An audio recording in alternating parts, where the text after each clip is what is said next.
Senhoras e senhores, sejam muito bem-vindos a mais um episódio da TV Rally. Semana após carnaval foi intensa por aqui, nós tivemos 3 equipes no campo, Marcelo tocando avaliações no Paraná, Vinícius em Minas, Ana também rodando o estado de Goiás. A gente tem muita informação para compartilhar com vocês aqui e para tocar essa conversa aqui, para entender o que está acontecendo no campo. Temos 2 presenças ilustres aqui. Valmir, que já é figura carimbada aqui do nosso programa. Tudo bem, Valmir? Tudo bom, André? Tudo certo. Tudo bem, seja bem-vindo. E quem volta aqui com a gente é o Henrique. E aí, Henrique? E aí, Deco, tudo certo? É prazer estar aqui novamente, né, na TV Rally aí. Vamos falar um pouquinho sobre a safra do Brasil e das regiões avaliadas. Muito bem, fiquem tranquilos então, que hoje também não são só vocês, nós temos participação dos coordenadores, temos entrevistas aqui também. O programa de hoje está bem recheado e cheio de conteúdo para compartilhar com vocês. Bora lá então, pessoal? Com patrocínio da FMC, da Soitec, da OCP Brasil, Prometheum e Santander, a TV Rally está no ar.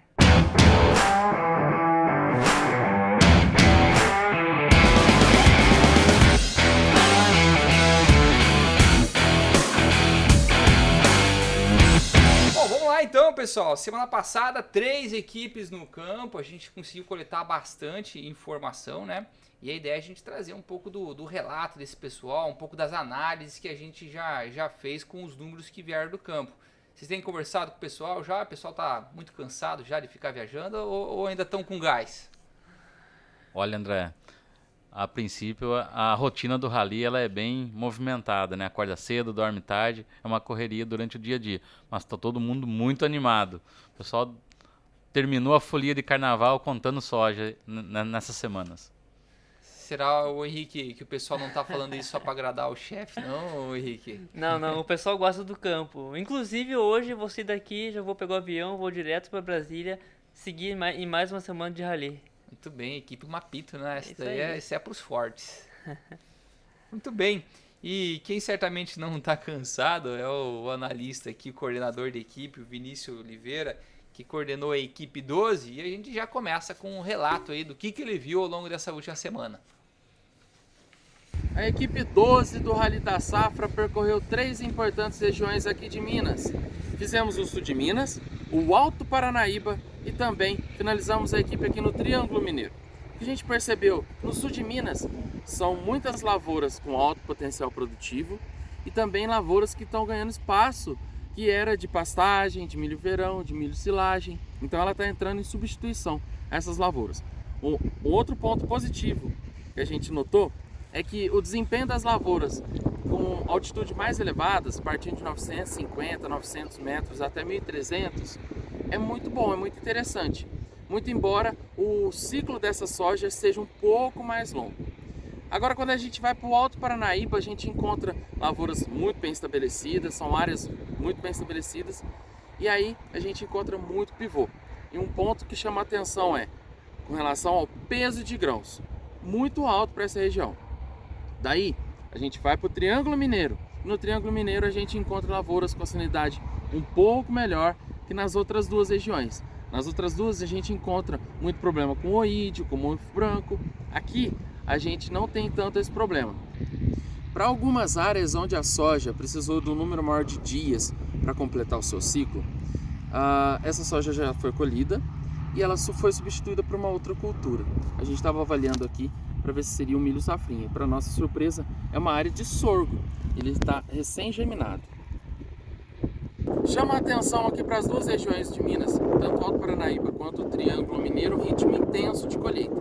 Essa é uma área que já foi colhida e a gente nota aqui muito fluxo de caminhão. E outro ponto, as máquinas estão colhendo perto do limite da chuva. Então a chuva já está acontecendo e as máquinas estão colhendo. Com isso, o produtor busca diminuir o prejuízo que essa chuva vem causar para os grãos. Muito bem, Vinícius, belo relato que vem do campo. Ô Valmir, nessa última revisão que a gente fez dos dados de Minas, a gente não tinha ido para o campo ainda, né? Não tinha os dados de campo, mas a tua equipe já estava levantando aí uma condição bastante favorável de desenvolvimento das lavouras. Tanto que a gente revisou os nossos dados, eu acho que a gente estava aí com 63 de média para o estado, revisamos aqui para 64,5 sacos de média para o estado. Os dados que estão vindo de campo corroboram esses números que a gente vinha trabalhando para o estado? Perfeito, André. Sim. Os dados que vêm de campo confirmam a nossa expectativa pré-ida ao campo com o nosso levantamento. É um resultado muito bom para Minas. Ele repete grandes produtividades como foi o ano passado.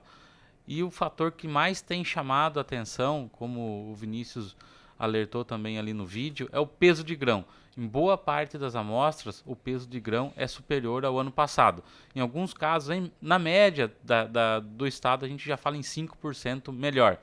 Algumas regiões um pouquinho mais, outras um pouco menos. Mas podemos dizer que é uma condição mais uniforme do estado, então?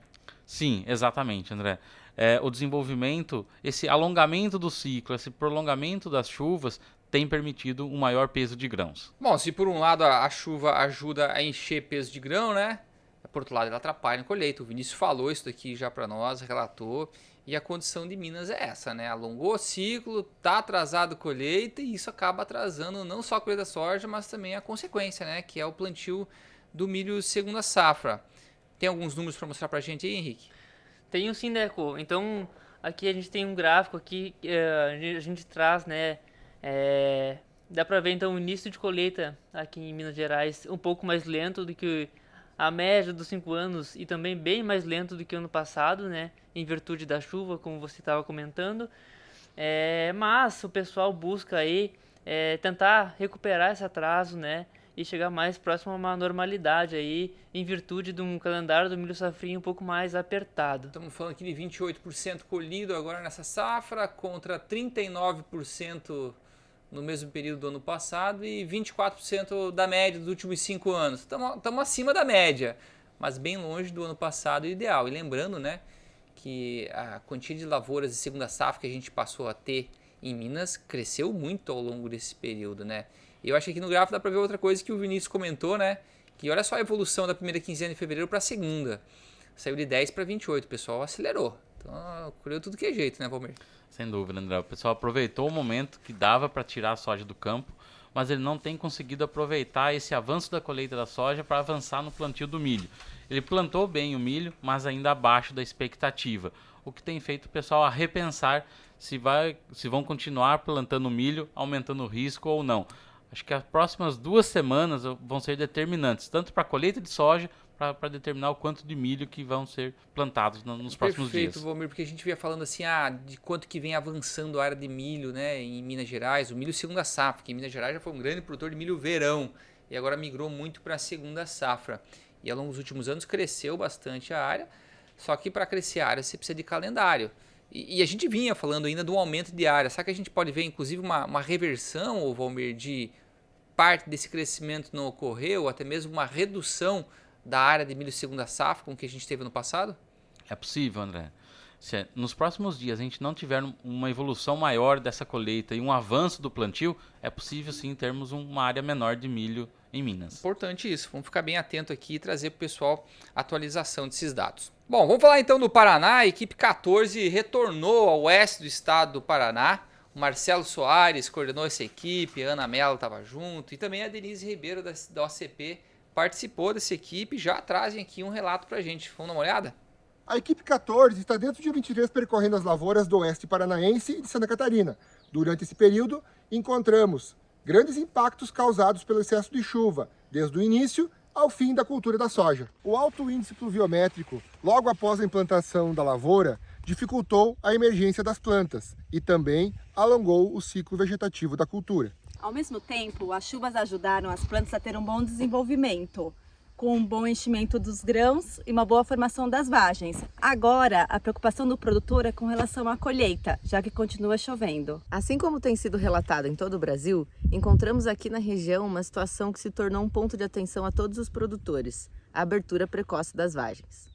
Com relação à qualidade das lavouras, encontramos uma alta incidência de buva, corda de viola e mofo branco. Em relação às pragas, o percevejo foi encontrado com mais frequência. De modo geral, são boas as perspectivas para a safra nesta região, mas agora eu preciso voltar e terminar as minhas amostras.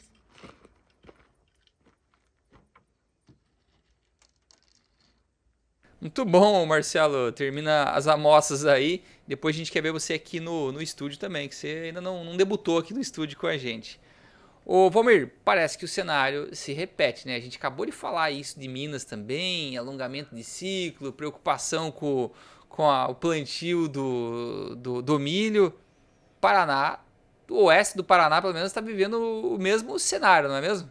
André, eu diria que é até um cenário um pouco pior. Se a gente observar os números que a gente trouxe aqui para o Paraná, ele é bem abaixo, ele não chega nem na média, como mostrava Minas, né? Minas levemente superior à média, o Paraná ele está abaixo da média. Esse 25% que a gente pode olhar nesse gráfico, ele é o segundo pior avanço da colheita de soja nos últimos 10 anos, o que traz ainda uma insegurança maior para o Paraná em relação ao plantio de segunda safra de milho. 2021, que foi outra safra que teve um alongamento do período de plantio de milho, foi uma safra que não deu certo, né?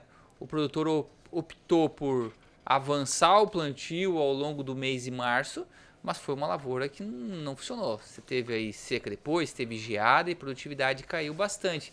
E daí a gente começa a se questionar, né? O que o produtor vai fazer? Avança em termos de calendário e planta o milho mesmo diante de um calendário que não é o ideal e que sabe que existe risco, ou novamente o cenário que a gente vinha trabalhando para Minas, né?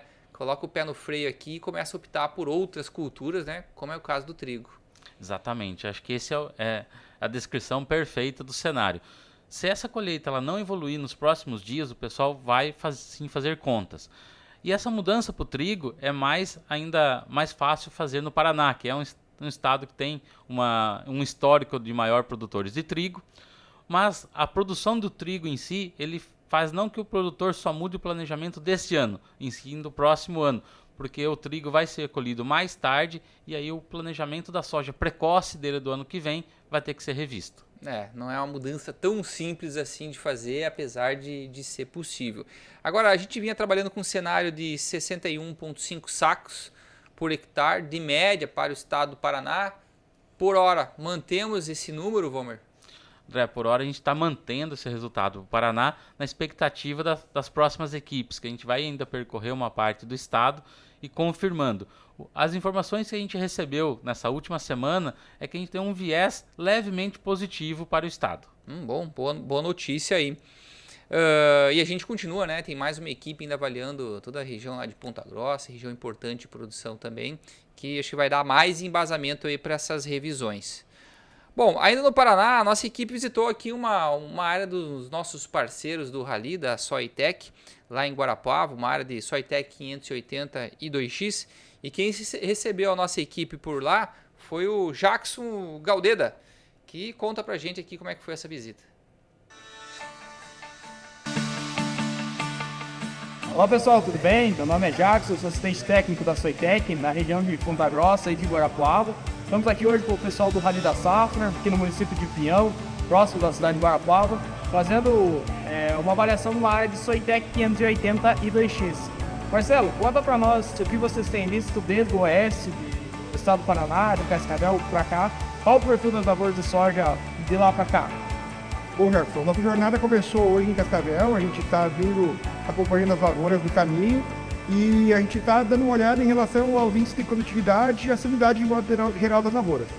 Está nos surpreendendo positivamente, as lavouras estão muito boas, o índice de cruzamento foi satisfatório, então a gente percebe uma planta cheia de baixo acima, então com quantidade de vagem suficiente, quantidade de grãos suficiente, com sanidade de folha, então isso tudo vai ajudar a ter um potencial produtivo muito bom na região oeste paranaense. Além disso, Jackson, o que você pode nos falar dessa variedade específica? Então, Marcelo, aqui nós temos uma área de 60 hectares do Soitec 582X, que é um material posicionado em baixas populações, de 200 a 220 mil plantas finais por hectare. É um material que tem um alto índice de engalhamento, certo? O que justifica a população um pouco mais baixa. E é um material que a gente vai explorar por o principal componente de rendimento, o peso de 1000 grãos, na casa de 210 gramas. Além disso, Marcelo, é um material que agrega resistência a 5 raças de quitófora.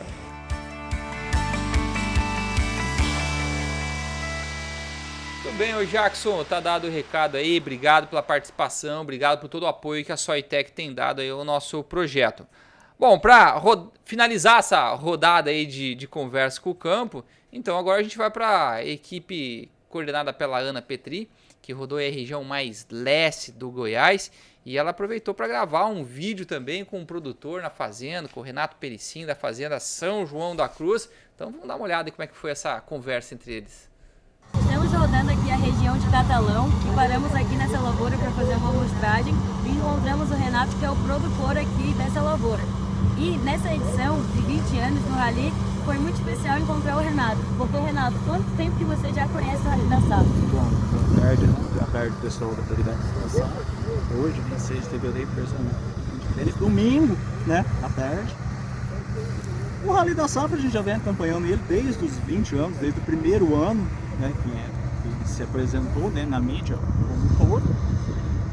E a gente sempre vem comparando, analisando aí, que, como se diz, os dados deles sempre vem batendo, sabe? Sempre vem mostrando o trabalho, vem mostrando a realidade do negócio. Como falar assim, bem longe das certas fantasias que tem no mercado aí hoje em dia. E até inclusive, a gente já tinha comentado já, no início da semana até comentei com um consultor nosso aqui, que os dados que vocês já tinham apresentado no primeiro mapa de vocês eram os que mais condizem com a realidade da safra desse ano. E, como se diz, fiquei muito surpreso por você ter aparecido aqui nesse domingo, né? Muito agradecido. E, como se diz, espero que o trabalho de vocês continue aí por mais 20 anos, certo? E espero, como se diz, nas próximas safras também, a gente poder estar trabalhando aí, poder estar contribuindo para a real safra do país, certo? Renato, prazer te conhecer e agradeço. Tudo de contato, uma vez, Olha que legal isso daí, encontrar alguém que acompanha o Rally há um tempão já. E a prova é que o Rally trabalha domingo, ó, o pessoal não para, né, Valmir? Não para, André. E esses dados que a Ana estava coletando trouxe algumas informações muito interessantes para a gente do Goiás. Pois é, a gente já tinha percorrido toda a região sudoeste do Goiás, Jataí, Mineiros, Rio Verde. Faltava indo para essa região mais leste do estado, né, para a gente fechar um pouco dos dados. E pelo que foi visto, foi coisa boa que a gente trouxe de dados, Valmir? Perfeito. Foi muito boa, André. A gente confirma uma boa expectativa para o estado. A gente já trabalha... quando a gente compara com a safra passada, é meio difícil, porque a gente está comparando com um recorde histórico para o estado. Mas lembrando, assim, né, Valmir? Safra passada, 67,2 sacos de média para o estado do Goiás. Um resultado sensacional. Esse aqui nós estamos na casa dos 63. Daí o pessoal, pô, tá aí mais de 3 sacos abaixo, então não tá ruim. Mas tá bom, hein? Tá ruim, mas tá bom. Esse é o verdadeiro, tá ruim, mas tá bom. Abaixo do ano passado, como a gente já mencionou, mas muito bom. E eu acho que ainda a gente tem um viés positivo para o Goiás. A gente está acabando de finalizar as análises com os dados que vieram do campo, mas a gente sai com um viés positivo dessa análise. Que ótimo, que ótimo. Espero que a gente possa, pelo menos, chegar perto do recorde do ano passado. Bom, vamos falar um pouquinho de clima. Na verdade, nossa conversa inteira aqui foi baseada em clima, mas o Gedir Fiorelli, que é gerente de cultivos da FMC lá do Cerrado, ele gravou aqui um pouco dos impactos aqui de clima em relação à produtividade. Vamos dar uma olhada. Olá, eu sou o Gedir Fiorelli, gerente de cultivos da FMC para o Cerrado. Hoje falaremos para o Dr. Rally como as variáveis climáticas interferem na produtividade da soja.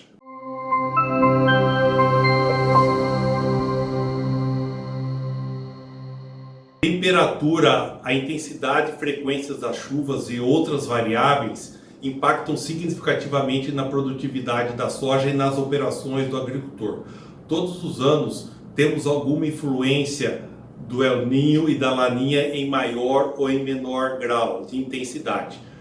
Como nesse ano nós podemos observar, a equipe do Rally da Safra, que percorreu o Brasil de norte a sul, houve um impacto significativo na produtividade da soja no Rio Grande do Sul, onde as estimativas eram em torno de 51 sacas por hectare, passaram para 38 sacas por hectare.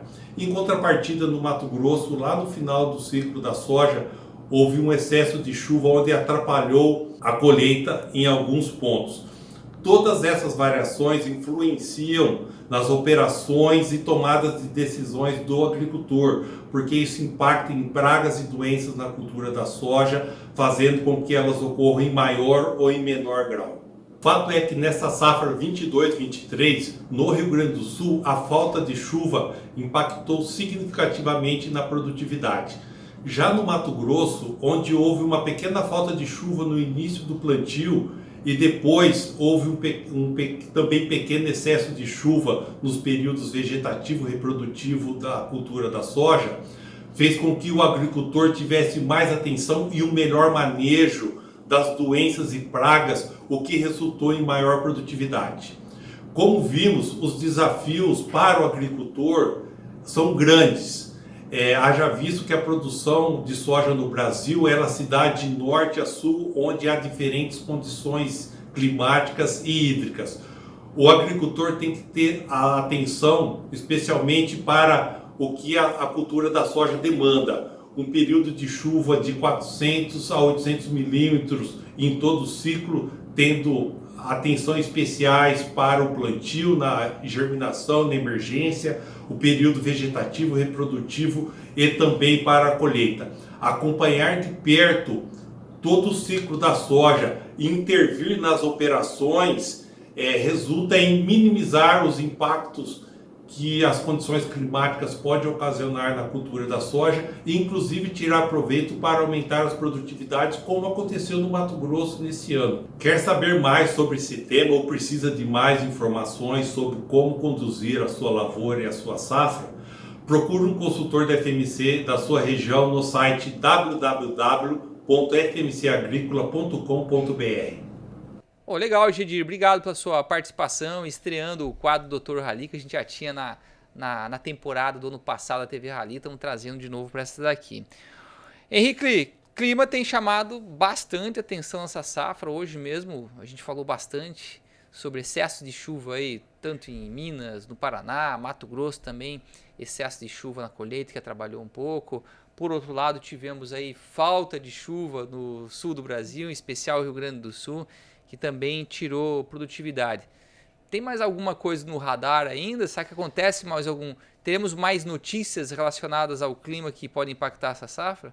Realmente, Deco, o Brasil é de dimensões continentais, né? Então a gente tem vários cenários aí em várias regiões ocorrendo ao mesmo tempo, né?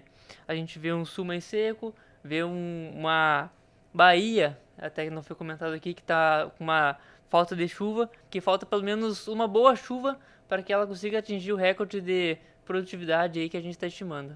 Pois é, inclusive vocês estão embarcando para lá agora, né? E a gente já vinha acompanhando todo o comportamento de clima aí do Nordeste, Norte e Nordeste do Brasil, com boas expectativas. E nesse nosso último levantamento, a gente cravou lá 69 sacos de média para o estado da Bahia em função da boa condição. E agora ficou um pouquinho mais seco, né? Então, de fato, tem que analisar como é que está a situação lá. Henrique está embarcando para a Bahia, então vai poder trazer mais informações para a gente. Agora, Valmir, essa condição um pouquinho mais seca que a gente está vendo na Bahia ao longo dessa última semana, é a mesma também para o sul do Maranhão, sul do Piauí, para o Tocantins? Não, é diferente, André. A Bahia é meio que a exceção para aquela região mais norte e nordeste do país. As outras regiões produtoras de soja, a chuva também está na medida ou um pouquinho acima da média. Bom, que ótimo. Bom, Henrique, atualiza para a gente então como é que está o roteiro do Rally para essa próxima semana, que eu sei que tem 2 equipes no campo, né? Tem, é isso mesmo.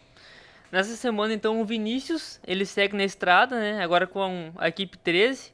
Ele dá largada hoje de Londrina, no Paraná. Vai passar por Campo Mourão, os Campos Gerais, né? E vai terminar a equipe em Guarapuava. E também, quem vai pegar a estrada hoje, junto com o Pereira, sou eu, né? E a gente vai coordenar a equipe 15, lá no Nordeste do Brasil. A gente então vai passar pela região de Alvorada e Guaraí, no Tocantins, Balsas, no Maranhão, Uruçuí e Cristino Castro, lá no Piauí. Então, a gente vai fazer o Mapito, né? Mapitobá. E aí a gente vai poder, então, trazer mais dados para a gente estar discutindo aqui junto na TV Rally. Valmir, se tivesse que elencar aqui a equipe preferida do Rally, qual que é a tua? É a equipe do Mapito, né? Essa aí é a minha também, cara. Porque essa faz honra ao nome Rally, né? Porque, de fato, é uma equipe que já dura mais tempo do que as outras, né? Geralmente toda semana são 6 dias, daí dá uns 10 dias de viagem. passa por regiões que a infraestrutura não é tão boa, né? Principalmente quando você olha em termos de hotel, em termos de restaurantes, é mais difícil de fato você programar um dia de amostragem e parar num local que a gente consiga fazer as refeições. E é sempre um desafio, né? Ficar atolado lá no interiorzão da Bahia para achar ajuda é mais difícil. É bem mais difícil. O rally ele tem a infraestrutura tem melhorado muito, mas essa região é o que lembra, como você disse, um pouquinho mais, é um rally um pouco mais raiz ali das últimas edições. Muito bem. Ô Henrique, boa viagem então, aproveite bastante, a região é maravilhosa, acho que você vai gostar bastante de conhecer essa região. Obrigado, André. Valmir, algum recado aqui antes de a gente finalizar? Temos.